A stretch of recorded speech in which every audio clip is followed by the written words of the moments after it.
Hello friends, कैसे हैं आप लोग। दोस्तों, विज्ञान यानी साइंस हम लोग पढ़ना प्रारंभ कर दिए हैं और एक लेक्चर आपको मिला था, आप लोगों ने बहुत पसंद किया है।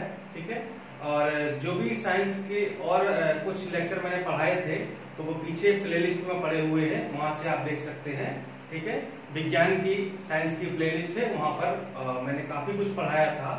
डाइजेस्टिव सिस्टम पढ़ाया था, ब्लड सर्कुलेटरी सिस्टम पढ़ाया था, विटामिन और ये कार्बोहाइड्रेट, वसा, ये सब प्रोटीन वगैरह मैंने पढ़ा दिया था।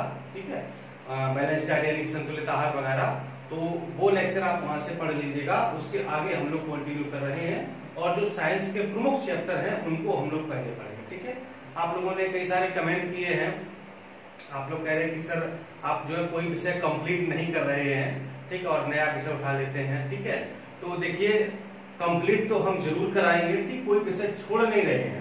हिस्ट्री ज्योग्राफी अपनी जगह है, ठीक है, उनके लेक्चर भी बीच बीच में आएंगे, इसका भी, साइंस का भी आएगा। ठीक है, लेकिन देखिए अगर एक ही विषय को अगर हम पकड़ के रह जाएंगे तो जो अन्य विषयों की जो प्रमुखता है वो पीछे छूट जाएगी। इसलिए मेरा मकसद ये है कि जितने भी विषय हैं उनके पहले जो इम्पोर्टेंट टॉपिक हैं वो पढ़ लिए जाए।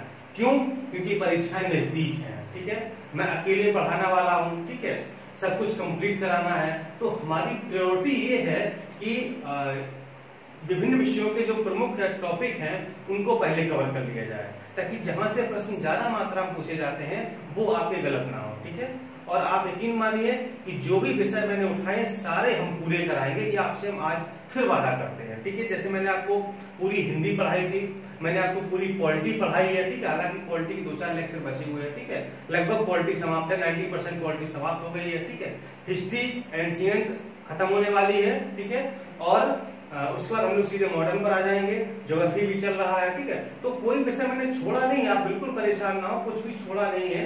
ठीक है, जैसे जैसे लेक्चर आते जाते हैं, वीडियो आते जाते हैं, वैसे वैसे आप नोट्स बनाते जाइए। ठीक है, और मुझे उम्मीद है कि आपने हर विषय की अलग कॉपी बनाई होगी, तो जिस दिन जिस विषय का वीडियो मिले आपको उसी दिन उसका नोट्स आप उस वाली कॉपी में नोट कर लीजिए, कोई प्रॉब्लम नहीं है, कोई समस्या नहीं है। ठीक है, हाँ, अगर आप बर्डन करते जाएंगे, इकट्ठे करते जाएंगे वीडियो, तो फिर दिक्कत हो जाएगी आपको। ठीक है, इसलिए अब देखिए 1 या 2 वीडियो जो भी दिन में आते हैं तो उनको आप रेगुलर वे में नोट्स में नोट करते जाएंगे। ठीक है, और विषय कुछ भी हमने छोड़ा नहीं है, आप बिल्कुल परेशान ना हो। ठीक है, हम आपके साथ हैं और जो आपको अधिकारी बनाने का सपना हम लोगों ने देखा है वो हम जरूर पूरा कराएंगे। ठीक है, आप बिल्कुल निश्चिंत रहें, बस ये है कि थोड़े जागरूक रहें और अपने स्तर पर भी कुछ प्रयास करते रहें। ठीक है, ताकि मैं भी अपना पूरा 100% दे रहा हूँ, जितना भी समय मिलता है सारा का सारा समय मैं आप लोगों को ही देता हूँ। आप लोगों के लिए सीरीज भी बनवा रहे हैं। ठीक है, देखिए बीओ की सीरीज चल रही है और समीक्षा अधिकारी की सीरीज हम जल्दी लॉन्च करने वाले हैं। ठीक है, तो सब कुछ हो रहा है ना, लेकिन वही ना कि थोड़ी सी अकेले की वजह से बर्डन कभी कभी ज्यादा हो जाता है, तो आप लोग इतने समझदार हैं कि उम्मीद है कि आप लोग मैनेज कर लेंगे, समझदार हैं। चलिए शुरुआत करते हैं आज के लेक्चर की। तो हम लोग एंडोक्राइन सिस्टम यानी कि अंतःस्रावी तंत्र पढ़ रहे हैं और अंतःस्रावी तंत्र के अंतर्गत पहले वाले लेक्चर में हमने आपको इस चैप्टर का इंट्रोडक्शन दिया था कि अंतःस्रावी क्या होता है, ग्रंथियां क्या होती हैं, हार्मोन्स क्या होते हैं, एंजाइम्स क्या होते हैं, दोनों में अंतर क्या है और ग्रंथियां कितने प्रकार की होती हैं, हमारे शरीर में कौन कौन सी प्रमुख अंतःस्रावी ग्रंथियां पाई जाती हैं, ये भी हमने आपको बता दिया था। एक डायग्राम बनाया था, वहां पर हमने आपको लोकेशन भी दिखाई थी कि हमारे शरीर में कहां कहां पर अंतःस्रावी ग्रंथियां स्थित होती हैं। ठीक है, तो आज हम उसी को आगे बढ़ा रहे हैं। आज हम 3 ग्रंथियों के बारे में पढ़ेंगे, क्योंकि थोड़ा सा टॉपिक बड़ा है और ग्रंथियां भी काफी उसमें मैटर है। तो 3 ग्रंथियां हमारी हैं, पीयूष ग्रंथि यानी कि पिट्यूटरी ग्लैंड, इसके बाद थायराइड ग्रंथि यानी कि थायराइड ग्लैंड, और इसके बाद है पैराथायराइड ग्लैंड। ठीक है, पैराथायराइड ग्रंथि, 3 ग्रंथियां आज पढ़ेंगे। ठीक है, और जो बची हुई अगले वाले वीडियो में पढ़ लेंगे। चलिए, तो पीयूष ग्रंथि, इसको अंग्रेजी में कहते हैं पिट्यूटरी ग्लैंड। ठीक है, और यह मानव शरीर की सबसे छोटी अंतःस्रावी ग्रंथि है। पहली लाइन ही पहला क्वेश्चन है कि मानव शरीर की सबसे छोटी अंतःस्रावी ग्रंथि कौन सी है? पीयूष ग्रंथि है। ठीक है, और ये कहाँ होती है? ये अग्र मस्तिष्क के पश्च भाग में स्थित होती है। ठीक है, जैसे जो हमारा मस्तिष्क दिमाग होता है ये 3 भागों में विभाजित होता है, 3 भागों में विभाजित होता है, अग्र मस्तिष्क, मध्य मस्तिष्क और पश्च मस्तिष्क। ठीक है, तो ये अग्र मस्तिष्क के पीछे वाले भाग में स्थित होती है। डायग्राम में देखिएगा, हमने आपको लोकेशन बताई थी। ठीक है, और इसे हम मास्टर ग्रंथि भी कहते हैं। ठीक है, क्यों? क्योंकि यह शरीर के अन्य अंतःस्रावी ग्रंथियों के स्रावण को नियंत्रित करती है। ठीक है, देखिए मानव शरीर की सबसे छोटी ग्रंथि है ये, लेकिन ये मास्टर ग्रंथि है। क्यों? क्योंकि जो भी अन्य अंतःस्रावी ग्रंथियां हैं तो उनमें से जो भी सीक्रेशन हो रहा है, जो भी हार्मोन्स का स्रावण हो रहा है, तो उस पर ये नियंत्रण रखती है। अन्य जो भी अन्य हमारे शरीर में अंतःस्रावी ग्रंथियां सभी पर ये नियंत्रण रखती है, इसीलिए इसे मास्टर ग्रंथि भी कहा जाता है, लेकिन साइज में सबसे छोटी ग्रंथि है। ठीक है, इससे जो हार्मोन स्रावित होते हैं वो यहाँ पर दो प्रकार के प्रमुख हार्मोन है जो यहाँ से निकलते हैं। नाम है सोमैटोट्रोपिक या वृद्धि हार्मोन। ठीक है, सोमैटोट्रोपिक या ग्रोथ हार्मोन, इससे निकलने वाला हार्मोन है सोमैटोट्रोपिक या वृद्धि हार्मोन, और दूसरा आपका होगा ऑक्सीटोसिन या पिटोसिन। ठीक है, एक एक पढ़ते हैं। तो क्या करता है इस सोमैटोट्रोपिक या वृद्धि हार्मोन का काम क्या है?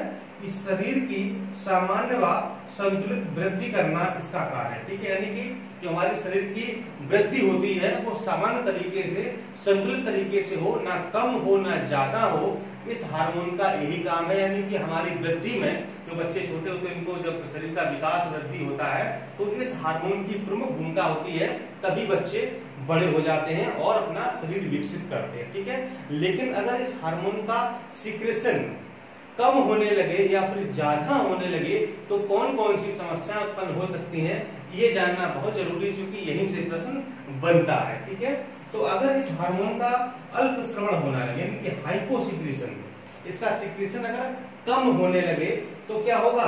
बच्चों में एक रोग हो जाता है जिसका नाम है बौनापन। ठीक है, यानी बच्चे की लंबाई कम रह जाती है, नाटा हो जाता है, छोटा रह जाता है। ठीक है, इंग्लिश में कहते हैं ड्वार्फिज्म या मिडगेट्स।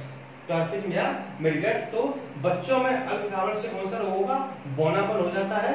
और वयस्कों में कौन सा रोग हो जाता है? साइमन रोग। ठीक है, अगर इस हार्मोन की कमी वयस्कों में हो जाए तो कौन सा रोग हो सकता है? साइमन रोग हो जाएगा। साइमन रोग क्या होता है? इसमें रोगी पतला व उम्र से अधिक वयस्क दिखने लगता है। रोगी दुबला पतला हो जाएगा और अपनी उम्र से ज्यादा दिखाई देने लगेगा। यानी मान लो 20-25 साल का है तो 40-50 साल का वो दिखे, मतलब तो 40-50 साल का व्यक्ति होगा, फिर अपनी उम्र से अधिक वयस्क दिखने लगता है साइमन रोग में। तो ये तो इसके अल्प श्रावण से होने वाले बच्चों और वयस्कों में रोग हो। ठीक है, अगर इसका श्रावण ज्यादा होने लगे तो क्या होगा? ठीक है, यानी कि हार्मोन ना तो कम हो ना ज्यादा हो, बैलेंस्ड हो, संतुलित मात्रा में हो, तभी वो सही माना जाता है। ठीक है, अगर अधिक श्रावण होने लगे तो क्या होगा? अतिकायिकता, इंग्लिश में कहते हैं गिगेंटिज्म। ठीक है, और ये बाल्यावस्था व किशोरावस्था में होती है, यानी कि बच्चों में होने वाला ये रोग है।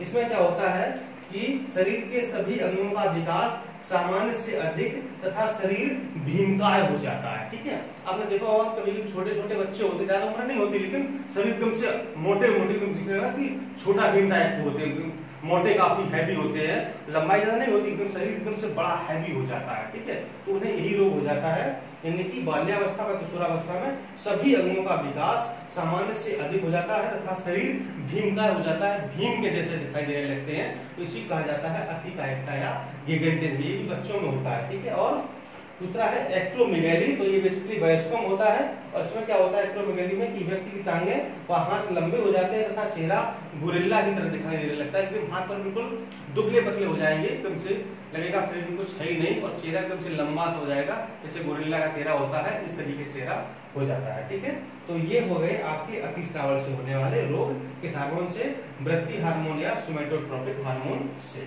ठीक है, चलिए आगे आते हैं। इससे इसी ग्रंथि से यानी पीयूष ग्रंथि से एक हार्मोन निकलता है जिसे कहा जाता है ऑक्सीटोसिन हार्मोन। इसका दूसरा नाम पिटोसिन भी होता है। ठीक है, ऑक्सीटोसिन या पिटोसिन। ठीक है, तो ये करता क्या है? ये बेसिकली महिलाओं में इसका काम होता है। ठीक है, फीमेल्स में होता है। यह प्रसव के समय गर्भाशयी पेशियों के संकुचन को प्रेरित करता है। ठीक है, यानी जब महिलाओं में प्रसव होता है तो उस दौरान जो गर्भाशयी पेशियां हैं उसमें संकुचन यानी उनको सिकोड़ता है। ठीक है, जो गर्भाशय की पेशियां हैं उनको सिकोड़ने का काम करता है। जब वो पेशियां सिकुड़ती हैं तो क्या होता है? प्रसव पीड़ा होती है। ठीक है। और जब प्रसव पीड़ा होती है तभी बच्चे का जन्म होता है, ठीक है। अगर प्रसव पीड़ा नहीं हो रही तो बच्चे का जन्म होने में बड़ी समस्या होती है, इसीलिए इसको जन्म हार्मोन या बर्थ हार्मोन भी कहा जाता है, क्योंकि यह शिशु के जन्म कराने में बहुत ही सहायता करता है। फीमेल की, महिलाओं की गर्भाशय पेशियों को सिकुड़ता है, इससे कि प्रसव पीड़ा होती है, और प्रसव पीड़ा होने की वजह से शिशु का जन्म बहुत आसानी से हो जाता है। इसीलिए इस हार्मोन को जन्म हार्मोन या बर्थ हार्मोन भी कहा जाता है, ठीक है। तो प्रश्न पूछा जाए कि निम्न में से किसे जन्म हार्मोन के नाम से जाना जाता है, ठीक है, या बच्चे के जन्म में कौन सा हार्मोन प्रमुख भूमिका निभाता है, तो वो होगा ऑक्सीटोसिन, ठीक है। नेक्स्ट है, यही हार्मोन यानी ऑक्सीटोसिन दुग्ध ग्रंथियों से दुग्ध के स्राव को प्रेरित करता है, इसलिए इसे दुग्ध निष्कासन हार्मोन भी कहा जाता है, ठीक है। जब माँ अपने बच्चे को दुग्धपान कराती है, फीडिंग कराती है, तो उस दौरान क्या करता है कि यही इसी हार्मोन की वजह से दुग्ध ग्रंथियों से दूध का स्रावण होने लगता है, दूध निकलने लगता है, और वो माँ अपने बच्चे को पिलाती है, इसलिए इसे दुग्ध निष्कासन यानी कि दूध को निकालने वाला हार्मोन भी कहा जाता है, ठीक है। और यही हार्मोन क्या होता है, पशुओं में भी अधिक दूध प्राप्त करने के लिए इंजेक्शन ही लगाया जाता है। अपने गांव वगैरह में देखा होगा कि जिस भैंस का वो कटड़ा यानी जो भी नीचे बच्चा होता है, वो जब कभी मर जाता है तो फिर वो दूध नहीं देती है, तो लोग क्या करते हैं, इंजेक्शन लगाते हैं। तो इंजेक्शन किसी ऑक्सीटोसिन का होता है, उस इंजेक्शन में ऑक्सीटोसिन होता है। तो जैसे ही ऑक्सीटोसिन भैंस के या गाय के शरीर के अंदर जाता है तो क्या करता है, दुग्ध ग्रंथियों से दूध के स्राव को प्रेरित कर देता है, और दूध क्या होता है, उसके थनों से होकर के निकलने लगता है, ठीक है। आगे देखिए, माँ एवं शिशु के बीच वात्सल्य, दुलारना, चूमना, प्रेम एवं मानवीय संबंधों को बनाने में यह हार्मोन प्रमुख भूमिका निभाता है। यानी कि जब बच्चे, माँ अपने छोटे बच्चे को दुलारती है, चूमती है, उसको गले से लगाती है, आलिंगन करती है, ठीक है, प्यार करती है, प्रेम करती है, तो उस दौरान क्या होता है, तो उस समय भी मतलब एक अजीब सा हार्मोन पैदा होता है। और जो है ये हार्मोन जो है, जो वात्सल्य है या प्यार है, चूमना है, तो जब ये होता है, ये प्रक्रिया होती है, तो उस दौरान भी इस हार्मोन का सीक्रेशन होता है, इसीलिए इस हार्मोन को आलिंगन या प्रेम हार्मोन भी कहा जाता है, ठीक है। यानी कि माँ और बच्चे के बीच में प्रेम या फिर जब मानवीय संबंध होते हैं तो उस दौरान भी इस हार्मोन की काफी भूमिका होती है, ठीक है। और पशुओं से अधिक दूध प्राप्त करने के लिए आपको हम बता चुके हैं। तो ये थी हमारी पीयूष ग्रंथि, बहुत इंपॉर्टेंट है।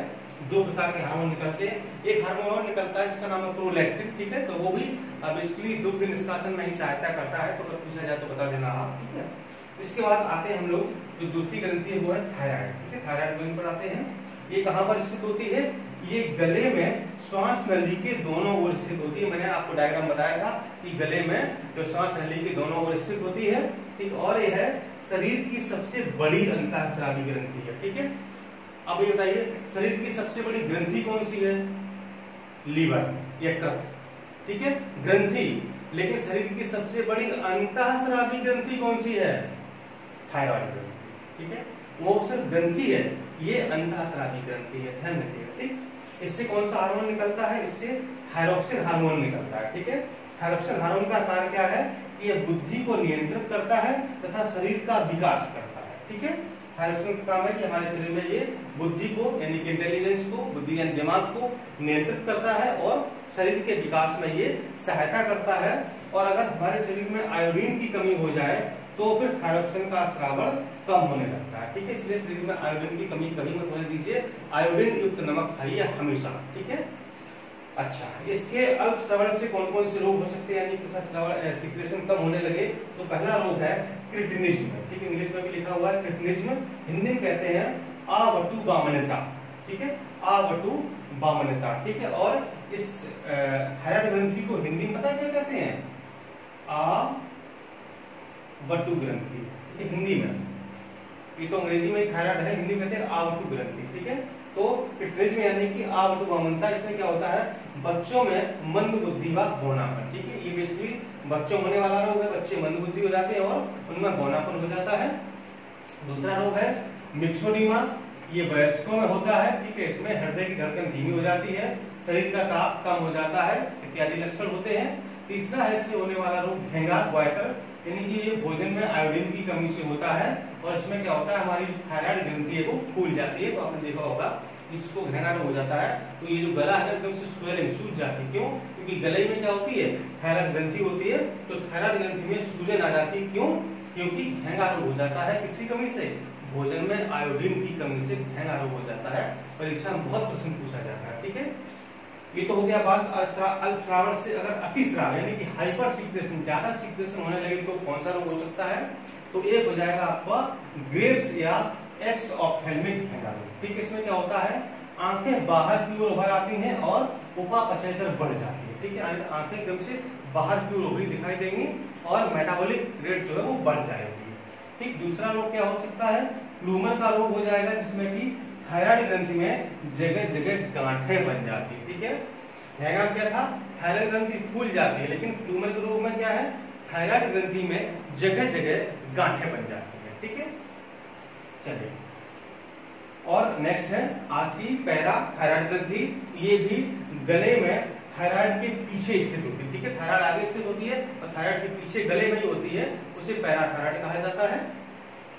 इससे पैराथायराइड हार्मोन या फिर पैराथॉर्मोन निकलता है। ठीक, इसके जो हार्मोन का नाम है, या तो हम पैराथायराइड हार्मोन कह सकते हैं या फिर पैराथॉर्मोन भी कह सकते हैं, और इसे कॉलिक हार्मोन के नाम से भी जाना जाता है। इसका नाम एक और है पैराथॉर्मोन का, कॉलिक हार्मोन के नाम से भी जाना जाता है।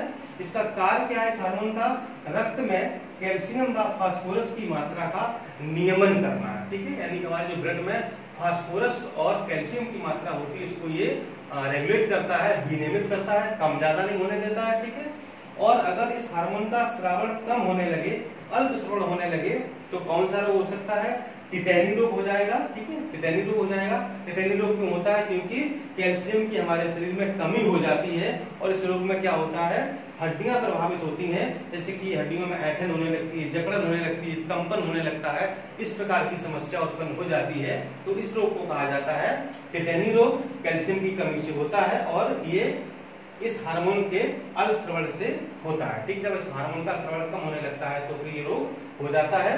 और अगर इस हार्मोन का सीक्रेशन अधिक होने लगे, हाइपर सीक्रेशन या अतिस्रावण होने लगे, तो एक रोग है ऑस्टियोपोरोसिस। ठीक है, हड्डियों से संबंधित ये रोग है ऑस्टियोपोरोसिस। इसमें क्या होता है, हड्डियों से कैल्शियम का निष्कासन होने लगता है, जिससे हड्डियां पतली व कमजोर हो जाती है। ठीक है, तो हड्डियों से कैल्शियम निकलने लगता है, जिससे हड्डियां पतली व कमजोर हो जाती हैं, ऑस्टियोपोरोसिस हो जाता है, हड्डियां जल्दी टूट जाती है। आपने फिसल के गिर गए या हल्की चोट लग गई तो हड्डियां बहुत जल्दी टूट जाती हैं इस रोग में। ठीक है, बेसिकली ये कैल्शियम से संबंधित है, कैल्शियम की मात्रा का विनियमन करना है, रेगुलेट करना है। ठीक है, तो दोस्तों ये आज 3 ग्रंथियां मैंने आपको बताई हैं। ठीक है, और जो अगली रिमेनिंग ग्रंथियां बची हुई हैं वो आपको अगले वाले वीडियो में सारी दे देंगे। ठीक है, और खंड शिक्षा अधिकारी की सीरीज अगर किसी ने अभी तक भी ज्वाइन नहीं की है तो वो अभी भी ज्वाइन कर सकता है, अभी भी मौका है कि अभी आपको रजिस्ट्रेशन करा करके वो सारी सीरीज मिल सकती है। चलिए दोस्तों, मिलता हूं अगले वीडियो में। धन्यवाद, नमस्कार।